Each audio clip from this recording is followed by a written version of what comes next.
किसी दूत अश्वरोही को कुंवर प्रताप के पास भेजो और यह संदेशा भिजवाओ कि अकबर ने उनकी रानी माँ के साथ ऐसा डरावना परिहास किया है। जाओ। आपने बुर्गा खान को पराजित कर दिया कुंवर प्रताप, पर अब आप रुक नहीं पाएंगे। अब आपको सीधे सीधे अकबर से उलझने का आत्मघाती पग उठाना ही पड़ेगा। बड़े काम का है ये कद्दू। अब ये कद्दू वो काम कर दिखाएगा जो बड़े बड़े सुरमा नहीं कर पाए।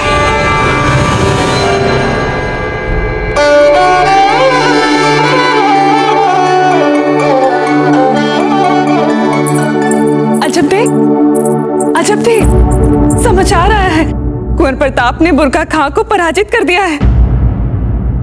सच?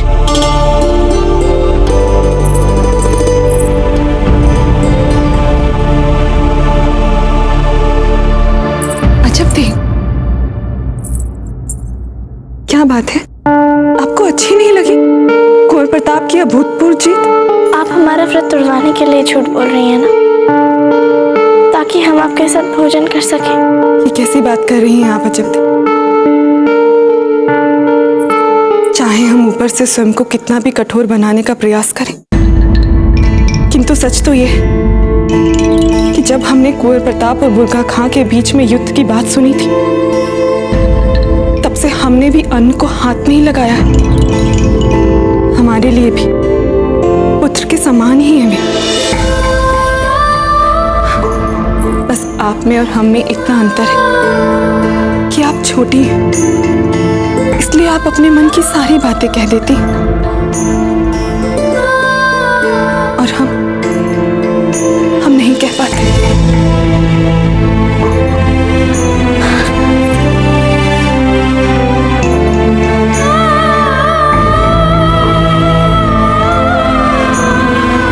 चलिए माँ, भोजन करते हैं, बहुत भूख लगी है।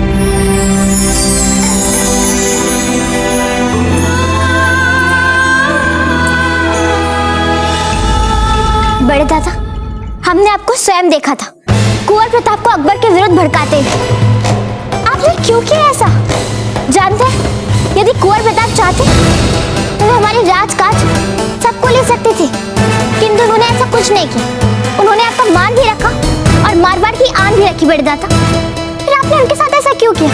उनका आभार मानने की बजाय आपने उनको और गहरे संकट में डाल दिया। बड़े दादा, जानते हैं, उनकी सेना तो छिन भी नहीं हमसे लड़के। ऐसे में वो अकबर की सेना का सामना कैसे करेंगे बड़े दादा, और वो भी अकेले? बस बस बस बस बस बस बस। आप अच्छी तरह से जानती हैं कि हम आपको बहुत अधिक स्नेह करते हैं, और हमारे अधिक स्नेह और प्यार के कारण आप कुछ अधिक लाभ उठाने लगी हैं। हमें दुख हुआ उस दिन प्रताप को देखकर कि एक मामूली से सामंत की लड़की के लिए उसने आपको कुछ नहीं समझा। जब हम आपके बिना चैन से नहीं जी पाएंगे, तो हमारा ये बलिदान हमारी मातृभूमि के लिए क्या लाभ हो सकता है? और उसी प्रताप के लिए आपके मन में कोमल भावनाएं आज भी हैं। कहां है आपका स्वाभिमान? और प्रतिस्पर्धा जीतने के पश्चात मारवाड़ पर अधिकार नहीं किया? ये प्रताप की सोच है, और उसने ऐसा करके कोई एहसान नहीं किया हमारे ऊपर। उन्हें जो ठीक लगा वो उन्होंने किया। उनके स्थान पर यदि हम होते तो हम मेवाड़ को कभी नहीं छोड़ते। आप राजनीति नहीं समझती हैं। राजनीतिक सच तो यह है कि जब तक मेवाड़ में प्रताप है, वे राजपुताने में हमारे वर्चस्व को चुनौती देते रहेंगे, और दूसरी ओर अकबर हमें चैन से नहीं बैठने देगा। तो राजनीति ये कहती है कि हमारे वर्चस्व को चुनौती देने वाली दोनों शक्तियां, प्रताप और अकबर, आपस में लड़ मरे। हमारे सामने कोई आंखें उठाने का साहस भी नहीं कर पाएगा। बस। ये सही। अब एक शब्द भी अपने मुंह से मत बोलिएगा। आप मारवाड़ की राजकुमारी हैं, क्या इतना भी नहीं जानती कि अपने राजा से कब और क्या बात करनी चाहिए? जाइए महल में और रानी मां के साथ जनाना कार्यों में हाथ बटाइए। राजनीति समझने की ना तो आपके पास योग्यता है और ना ही पात्रता। जाइए।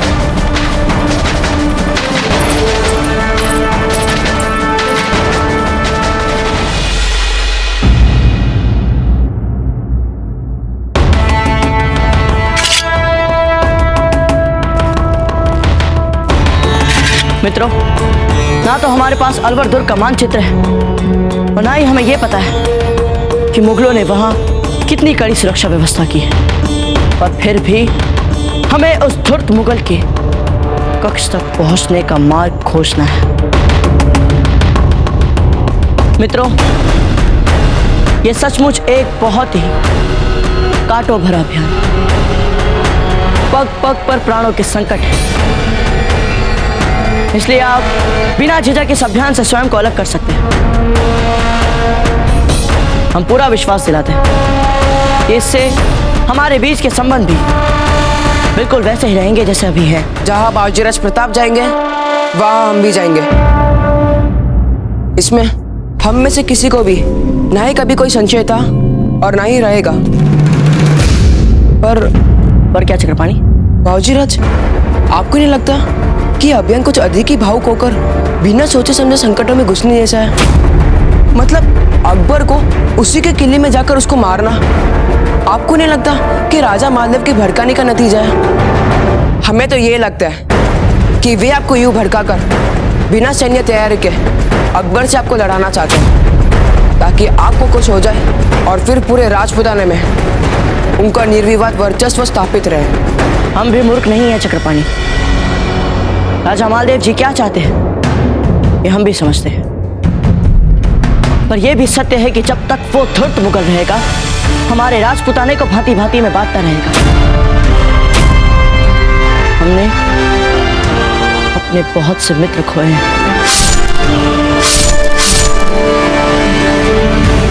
इस अपराध से बच नहीं सकता वो मुगल। इन सब का मूल्य चुकाना पड़ेगा उसे चक्रपाणी। और बाजीराज, हमने आज से पहले कभी नहीं किया ऐसा अभियान। हिंदुस्तान के इतिहास में आज से पहले कभी किसी ने अपने शत्रु की तरफ बढ़कर उस पर आक्रमण करके उसे नहीं हराया है। यही तो हमारी कमजोरी है। लेकिन चलिए, आज हम सब मिलकर एक नया इतिहास लिखते हैं। बंद कीजिए युद्धोन्माद कुंवर प्रताप।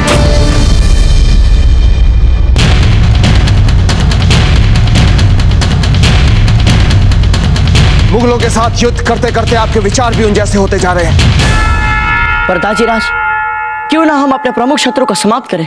नहीं कुंवर प्रताप, हम ऐसे नहीं लड़ते। किसी के महल में घुसकर आत्मघाती हमला करना ये समझदारी की बात नहीं है। और वैसे भी आप पहले अपनी अनुशासनहीन वीरता दिखा चुके हैं। अब आप वही करेंगे कुंवर प्रताप जो आपसे करने को कहा जाए। पर दाजीराज, वो धूर्त मुगल तो... कुंवर प्रताप, हम अकबर के साथ युद्ध करेंगे, किंतु अभी नहीं। उचित समय आने पर पहले हम अपनी सैन्य शक्ति बढ़ाएंगे, उसके बाद उस पर आक्रमण करेंगे। इन सब में बहुत देर हो जाएगी दाजीराज। यदि एक बार वो धूर्त मुगल अलवर के दुर्ग से निकल गया और राजपुताने से बाहर वो अपने आगरा पहुंच गया, तो हमारे लिए उसके सुरक्षा घेरे को तोड़ना असंभव हो जाएगा दाजीराज। और उस पर आक्रमण करने का यही सबसे उचित समय है दाजीराज। कुंवर प्रताप, आप वही करेंगे जो हम आपसे करने को कहेंगे। ये हमारा आदेश है, समझे आप?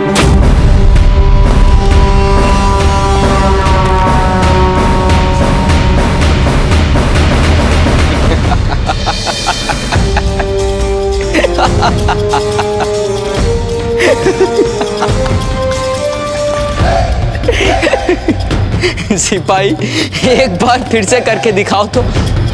कैसे डर से तड़प तड़प कर छटपटा रही थी प्रताप की माँ।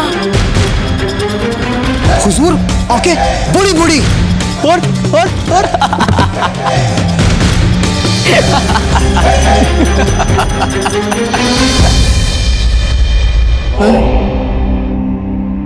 खान बाबा, हमने तो सुना है राजपुतानियां बड़ी ही बहादुर होती है, पर यहाँ तो इस बहादुर प्रताप की अम्मी खून से सने एक कद्दू को देखकर बेहोश हो गई।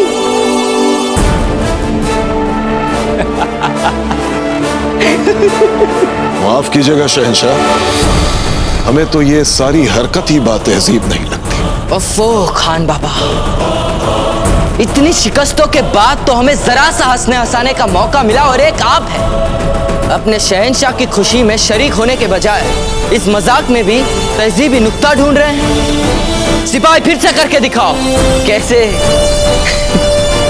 तड़प तड़प के छटपटा रही थी प्रताप की अम्मी। हुजूर, बड़ी बड़ी आंखें और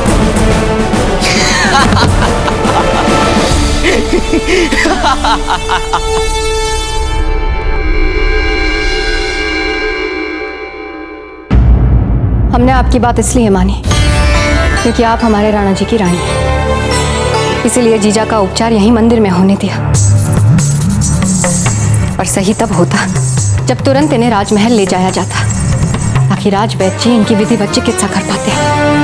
पर जीजा, इस मंदिर की बहुत मान्यता है और जीजा के उपचार के लिए इससे अधिक उपयुक्त स्थान तो और कोई हो ही नहीं सकता। हाँ, मान्यता तो सचमुच इस मंदिर की बहुत है। आप क्या जानो कि हमें मन ही मन कितना अच्छा लग रहा है आपका ये अंधविश्वास। जीजा का यहाँ सही उपचार नहीं होने वाला और ना ही वो यहाँ ठीक होने वाली है। आप सबकी वीरता और साहस पर आज केवल हम ही नहीं, सारा मेवाड़ गर्व कर रहा है। हम अच्छी तरह से जानते हैं कि आप सबके छोटे छोटे घाव नहीं, बल्कि आप वीरों के आभूषण। हुकुम, आपकी आज्ञा हो तो हम अभी चल सकते हैं फिर से रणभूमि। उत्तम, अति उत्तम। खंबागढ़ी हुकम, रानी धीरबाई जी का संदेश लाया हूँ। बोलिए। संदेशा बाबूजीराज प्रताप के लिए है, पर वे कहीं मिल नहीं रहे हैं। कुंवर प्रताप यहीं कहीं अपने मित्रों के साथ होंगे। आप उनका संदेश हमें सुनाइए।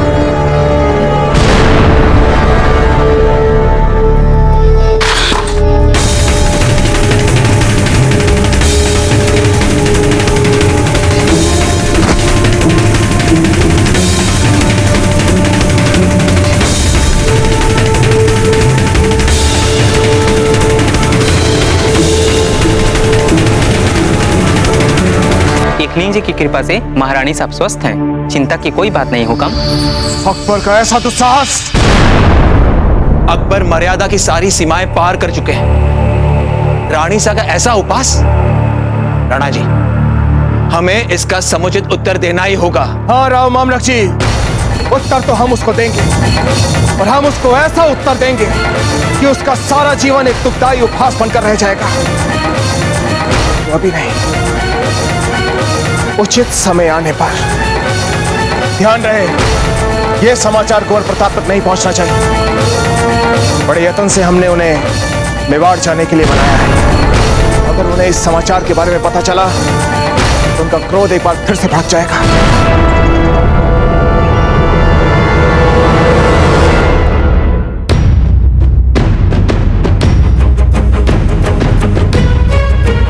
जैसा हम सोच रहे हैं, ये दर्पण भी वैसा ही बोल रहा है सेनापति धम्मन सिंह। बाल काले करने के पश्चात हम कुछ अधिक ही युवा दिख रहे हैं। सेनापति धम्मन सिंह जी, आपका क्या विचार है? जी हुकुम।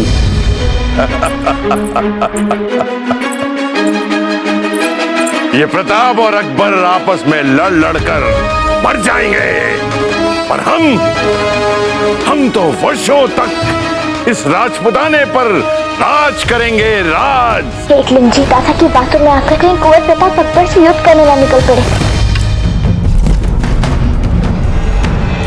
काय और मुगलों, तुमने सभी मानवीय मर्यादाओं का उल्लंघन किया है। तुमने हमारी रानी माँ के साथ तुच्छ उपहास कर वो दुस्साहसिक अपराध किया है जिसे हम किसी भी मूल्य पर सहन नहीं करेंगे। हम आ रहे हैं धूर्त मुगल, आज हमसे बच सकता है तो दिखा दे बच के।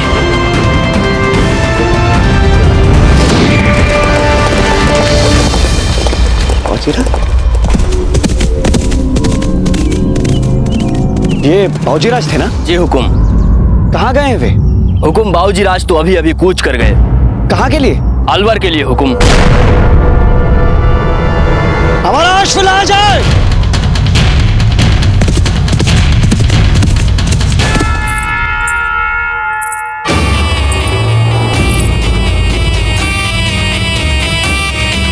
क्या बताएं आपको जीजा, बंद आंखों के साथ लेटी हुई आप हमें कितनी अच्छी लगती हैं।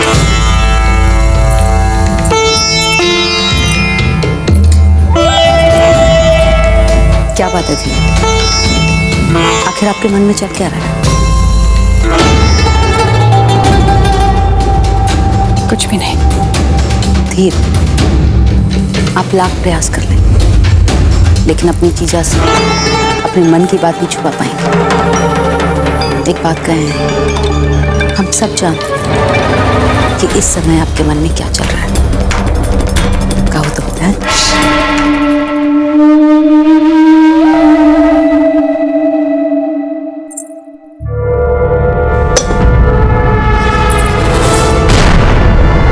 हे देवी माँ, ये क्या हो गया? ये तो अपशगुन हो गया। नहीं जीजा, ये अपशगुन नहीं है, ये तो कुल देवी के आशीर्वाद का संकेत है। खमा खड़ी हुकम। बोलिए। कुंवर प्रताप अपने कुछ मित्रों के साथ अलवर की ओर कूच कर गए हैं।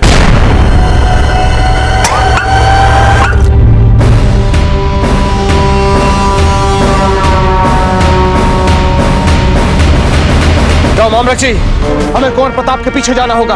राणा जी, हम भी आपके साथ आएंगे। हम भी आपके साथ चलेंगे हुकुम। हम भी चलेंगे हुकुम।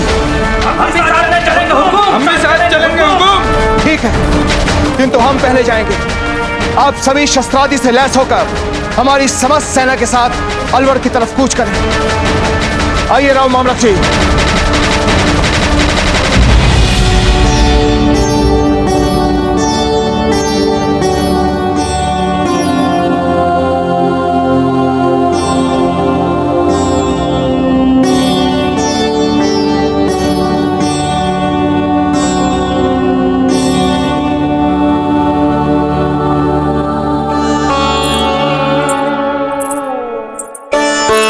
रानी साहब, समाचार मिला है कि कुंवर प्रताप अकबर को मारने के लिए अलवर के लिए कूच कर गए हैं। क्या?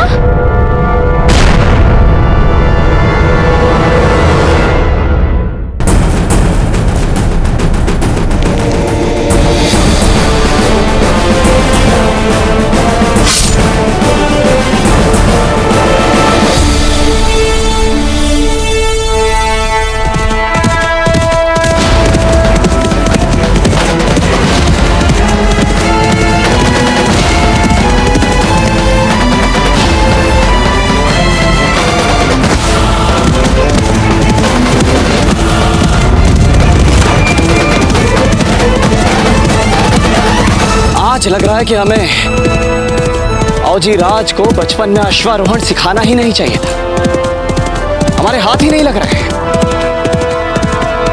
कोई बात नहीं बाबूजी राज, आप भले ही हमें गति में क्यों ना पछाड़ते, किंतु अब इस कमी को हम अपने अनुभव से कैसे पूरा करते हैं ये आप देखिएगा।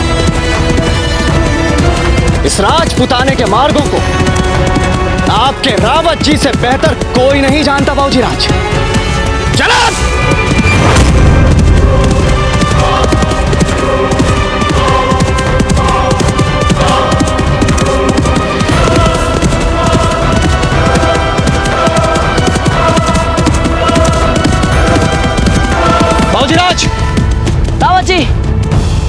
हमारे मार्ग से। अलवर के दुर्ग में घुसने का प्रयास प्राण घातक हो सकता है। फिर किस तरह जाने दें हम आपको वहां? नहीं रावत जी, उस धूर्त मुगल ने हमारी रानी माँ के साथ परिहास करने का दुस्साहस किया है। उसने हमारे बहुत से प्रिय साथियों का रक्त भी बहाया रावत जी। अब उसे अपने अपराधों का मूल्य चुकाना पड़ेगा। हट जाइए हमारे मार्ग से। अब बात सीधे सीधे उन मुगलों और हमारे पीछे होगी। नहीं बाबूजीराज, बाबूजीराज संयम रखिए। उस अकबर से हम सब भी बदला लेना चाहते हैं, तो फिर क्यों ना ये काम हम सब मिलकर करें। अपने मेवाड़ की समस्त सेना को अपने साथ ले जाकर करें। नहीं रावत जी, हमारी रानी माँ को उसने दुख पहुंचाया है। अब हम यूं चुप नहीं बैठेंगे रावत जी। उसे अपने इस दुस्साहस का परिणाम तो भुगतना ही होगा, और इसलिए हमें जाने से कोई नहीं रोक सकता, आप भी नहीं। नहीं बाबूजीराज, रुक जाइए। यदि आप हमारी बात नहीं मानना चाहते तो हमारे जीते जी आप अलवर नहीं जा सकेंगे बाबूजीराज। हमारे प्राण लेने के बाद भले ही चले जाएं। हट जाइए हमारे मार्ग से रावत जी, अन्यथा हमारी तलवार आप पर चल जाएगी। तो चलाइए अपनी तलवार बाबूजीराज। रावत जी, हमारी तलवार उठ जाएगी। तो चलाइए हम पर अपनी तलवार बाबूजीराज। समय क्यों नष्ट कर रहे हैं? उड़ा दीजिए हमारा सर। बाबूजीराज, हमारा तो धर्म है मेवाड़ के उत्तराधिकारी के जीवन की रक्षा करना।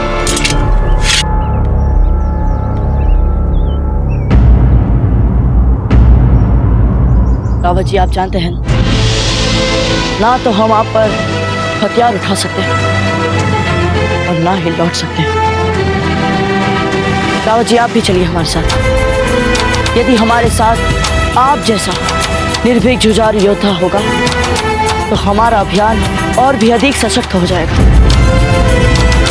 और हम ये भी जानते हैं रावत जी, कि उस धूर्त मुगल ने जो किया है उसके लिए बदले की आग आपके भी मन में हमसे कम नहीं होगी।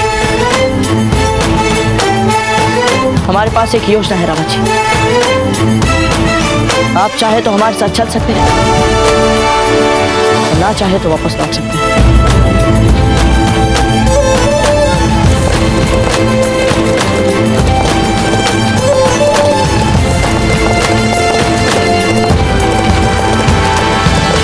आप मानेंगे नहीं बाबूजीराज, हम चलेंगे आपके साथ।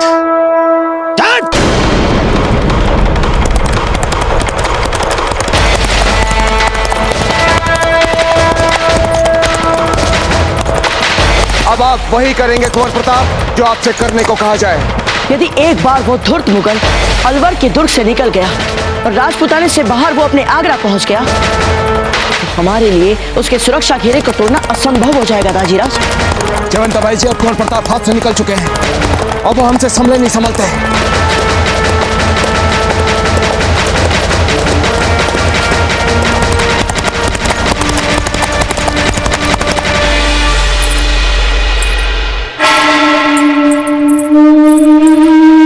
जीजा, ये आशीर्वाद जल हमें जीजा को पिलाना है।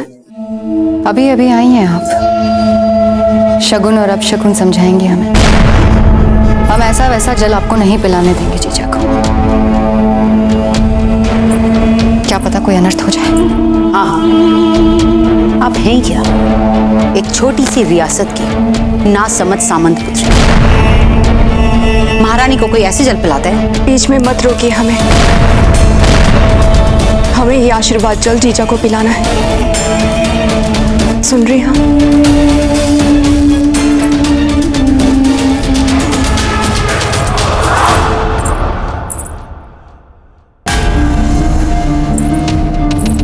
जीजा,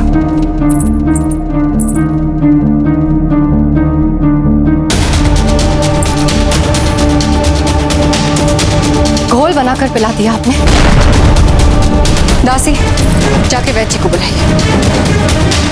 यदि जीजा को कुछ हुआ तो हम आपको एक पल भी राजमहल में नहीं रहने देंगे।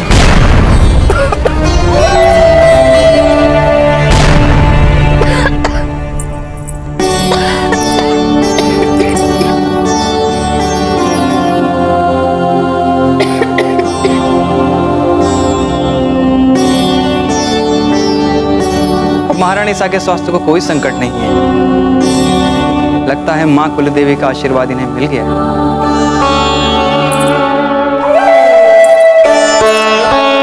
अच्छा, अब हमें आज्ञा दीजिए।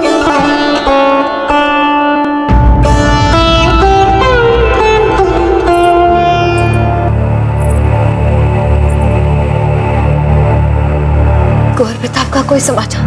बुर्गा खान को हरा दिया उन्होंने। जीत गए हमारे कुंवर प्रताप। पक्का समाचार है जीजा?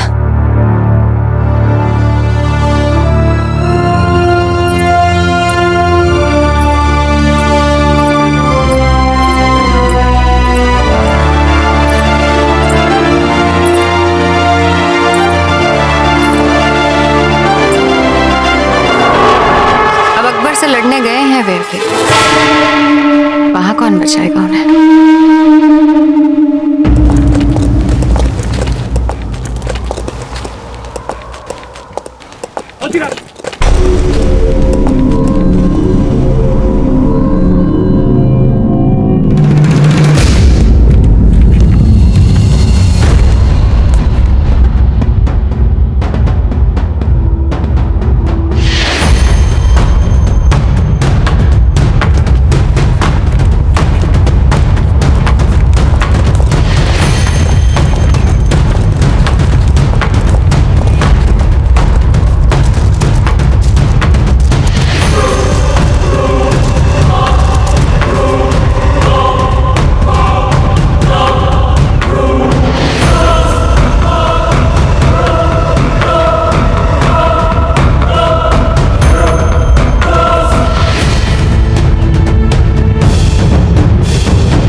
फौजीराज, दुर्ग पर मुगलों ने अकबर की सुरक्षा हेतु उनकी सेना के विशेष सुरक्षा दस्ते के सैनिकों को नियुक्त किया हुआ है। फौजीराज, ये सैनिक अस्त्र शस्त्र, मल युद्ध और छद्म युद्ध में निपुण होने के साथ साथ आत्मघाती आक्रमण और सुरक्षा में भी परिपक्व होते हैं। हमारे लिए इनके इस तिहरे सुरक्षा घेरे को भेद पाना संभव नहीं होगा। तो ठीक है रावत जी, इस समय हम कहीं पास के ही जंगल में छिपकर रात होने की प्रतीक्षा करते हैं। दुर्ग प्रवेश का प्रयास हम रात के अंधेरे में कर लेंगे। उचित है फौजीराज, यहाँ पास ही एक गुफा है, हम वहां जाकर छिप सकते हैं। चलिए फौजीराज, हम आशा करते हैं कि आपने इस दुर्ग में प्रवेश हेतु सचमुच कोई ठोस और व्यवहारिक योजना ही बनाई होगी।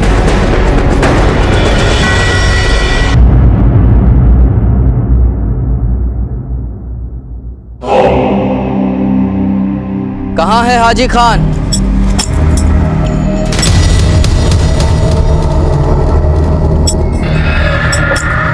आइए आइए हाजी खान, आइए। हम तो यहाँ आप ही का इंतजार कर रहे थे। जलालुद्दीन मोहम्मद अकबर, आपने हमें जिंदा क्यों रखा? खत्म क्यों नहीं कर देते हमें? क्या मायने इन सांसों का जिन सांसों पर हमारा खुद का भी अख्तियार नहीं? हाजी खान, एक तो आप बात बात पे संजीदा हो जाते हैं, मुस्कुराना भी बहुत अच्छा होता है सेहत के लिए। हमने आपको यहाँ बुलाया था अपना एक इरादा बताने के लिए, और आप हैं कि जिद कर रहे हैं मरने के लिए। हाजी खान, ये जगह देख रहे हैं आप? ये जगह आपके किले की सबसे ऊंची जगह है ना? कोसों दूर से भी देखी जा सकती है ये जगह, और इसीलिए हाजी खान ठीक इसी जगह हम निशाने मुगलिया को तामीर करेंगे। राजपुताने के बीचों बीच इतना बड़ा, इतना बुलंद निशाने मुगलिया, जितना बड़ा कि आज तक किसी भी सल्तनत या रियासत ने तसव्वुर भी नहीं किया होगा।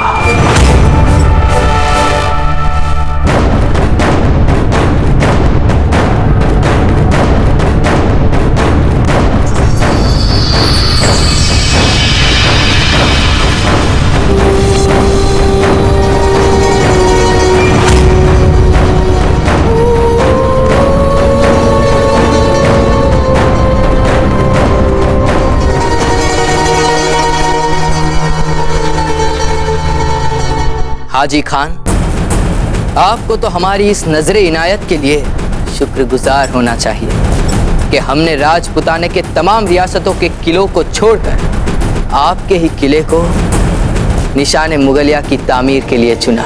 ये निशाने मुगलिया जलालुद्दीन मोहम्मद अकबर की अजमत और जलाल का निशान, जो यहाँ से जाने के लिए नहीं बल्कि यहाँ पर हुकूमत करने के लिए आए।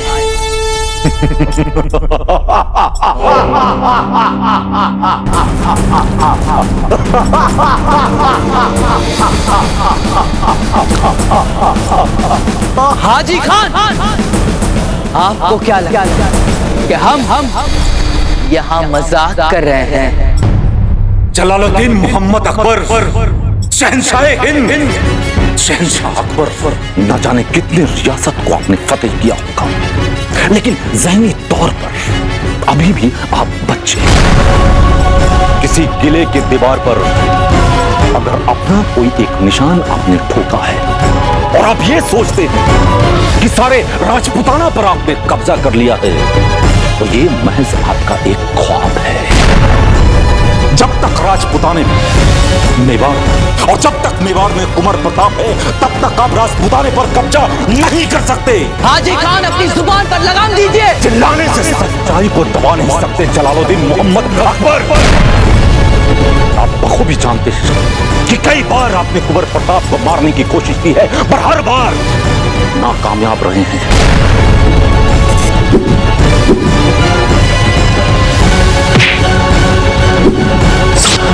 कई बार छुप छुप कर मेवाड़ को आपने चुनौती दी है, लेकिन हर बार आप नाकामयाब रहे हैं।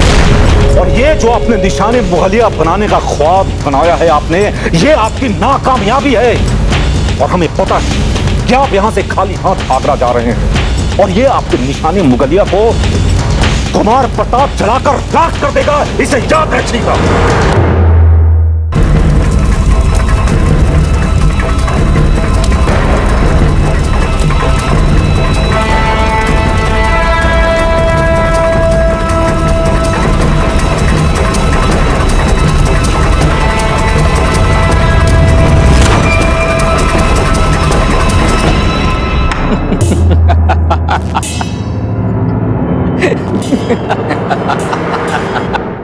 इस पागल को जिंदा रखना।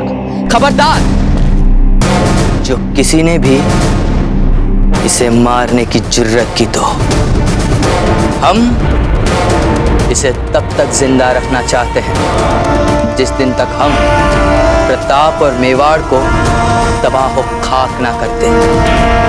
हम चाहते हैं कि ये अपनी आंखों से उस मंजर को देखने के बाद ही मरे। एक बात आप अपने जहन में बैठा लीजिए कि कुंवर प्रताप के होते हुए आप मेवाड़ पर कभी भी हुकूमत नहीं कर सकते। तो क्या मैं कयामत तक मैं अपनी मौत का इंतजार करता रहूं? हाजी खान, आज अपने मरहूम अब्बा हुजूर की पाक रूह को हाजिर नाजिर मानकर एक वादा करते हैं हम आपसे। अगर हमने प्रताप को उसकी ही रियासत चित्तौड़ में घुसकर उसे तबाह नहीं किया और वहां अपनी हुकूमत नहीं की, तो हम ये सल्तनत, ये तख्तो ताख्त सब कुछ छोड़ देंगे। फिर चाहे हिंदुस्तान की बाकी रियासतों पर हमारी हुकूमत हो चाहे ना। और ये जलालुद्दीन मोहम्मद अकबर का वादा है आपसे।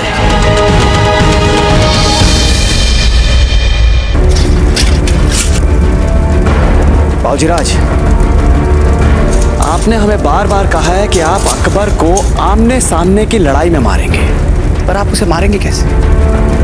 क्योंकि अकबर को मारने के लिए एक सशक्त योजना का होना आवश्यक है। और हमारी जानकारी के अनुसार इस समय अकबर के चारों ओर सुरक्षा दस्तों के सैनिकों का एक ऐसा शक्तिशाली घेरा है जिसे भेद पाना संभव नहीं है। बाबूजीराज, हम जानना चाहते हैं कि आपके पास अकबर को मारने के लिए क्या योजना है? योजना तो बस ये है रावत जी कि हम अपनी चालाकी से उन मुगलों को चकमा देकर किले में प्रवेश करेंगे। पर कैसे? फिर किले में घुसने के बाद हम हाजी खान का बंदी गिरफ्त हो जाएंगे। अब ये किला ही हाजी खान का है, तो वे सरलता से हमारे लिए उस मुगल के कक्ष का मार्गदर्शन कर देंगे। बस एक बार हम उस धूर्त मुगल के कक्ष तक पहुंच जाए, फिर तो बस रावत जी, हम और वो मुगल। रावत जी, हमने उस मुगल को पिछली बार लड़ते हुए देखा और हम मानते हैं कि उसकी लड़ने की क्षमता में बहुत निखार आ चुका है। इसलिए अब हमारे साथ उसकी टक्कर कांटे की टक्कर होगी। और हमें पूरा विश्वास है रावत जी कि अंत में हम उस मुगल को अवश्य मार देंगे।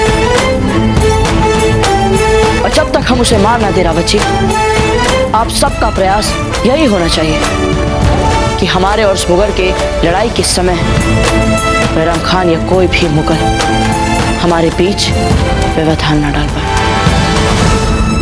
बाबूजीराज, आपकी योजना बहुत उत्तम है, किंतु ये योजना हमें बिल्कुल भी संभव होती हुई नहीं दिख रही है। क्योंकि प्रश्न ये उठता है बाबूजीराज के किस चालाकी से हम इतने सारे मुगल सैनिकों को चकमा देकर उस दुर्ग में प्रवेश करेंगे। और हमें यह नहीं भूलना चाहिए बाबूजीराज कि इस समय उस दुर्ग के भीतर उस मुगल सेना के बड़े बड़े योद्धा, जिनके पास न जाने कितने ही युद्ध लड़ने का अनुभव प्राप्त है, उस दुर्ग के भीतर छावनी में विश्राम कर रहे होंगे। और साधारण से संकेत पर वो सभी हम पर टूट पड़ेंगे। बाबूजीराज, बाबूजीराज, हमारी बात को समझने का प्रयास कीजिए।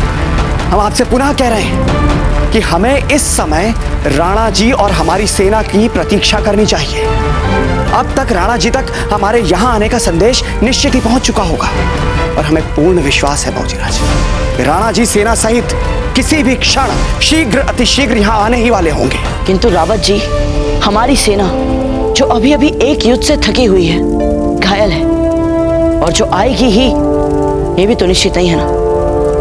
और फिर ऐसी परिस्थिति में उनकी प्रतीक्षा करना किसी अनिश्चित आस के लिए समय गंवाना होगा रावत जी, और हमारे पास समय नहीं है।